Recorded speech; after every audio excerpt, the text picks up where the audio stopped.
Here we go, more of the Varsity Xtra 2013 football previews. We're talking the Pinnacle Pioneers. 8-3 a year ago, lost pretty handily to Westview in the first round of the playoffs. That was a tough draw for the Pioneers, but it also exposed some of their defensive weaknesses that had been there more often than not throughout the course of the season. Lots of reason, however, for optimism with Pinnacle. Number one, a tougher schedule. Number two, they got a whole lot of kids returning, starting and a new quarterback, although it sounds like Brian Lewerke, the new quarterback who's already gotten an offer from ASU and hasn't played a varsity game yet, sounds like he's going to be the real deal. And, you know, him and Josh Xtra, at least offensively, is a pretty good start.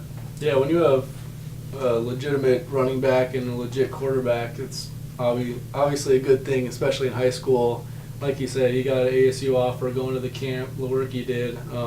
First real quarterback to get a college offer. Bryce Perkins got one, but he's more of an athlete. So Lewerke might be the best quarterback in Arizona in the class of 2015. Like you mentioned, the schedule. They play Hamilton.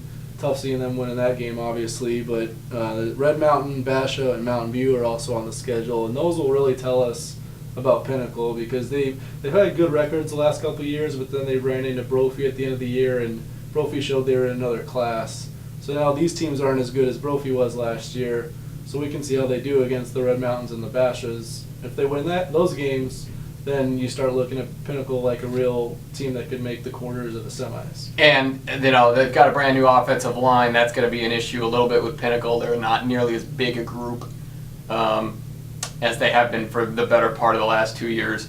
I still think, I think you're right. You mentioned the schedule. There's a lot of toss-ups there, especially the Red Mountain one, week one. That one's kind of interesting. That's a pretty good litmus test right out of the gate, and potentially a key one for them because Pinnacle's schedule is not real difficult on the back half. It's pretty front-loaded. I see an 8-2 team. I think Bash is going to be a problem, and I think Hamilton's going to be a problem, but I do think this is going to be a better team than even the last year or two, and I think we're going to know for sure whether or not this is a better team than we have even the last year or two. I do think this team can win a playoff game or two, but I see an 8-2 season out of this.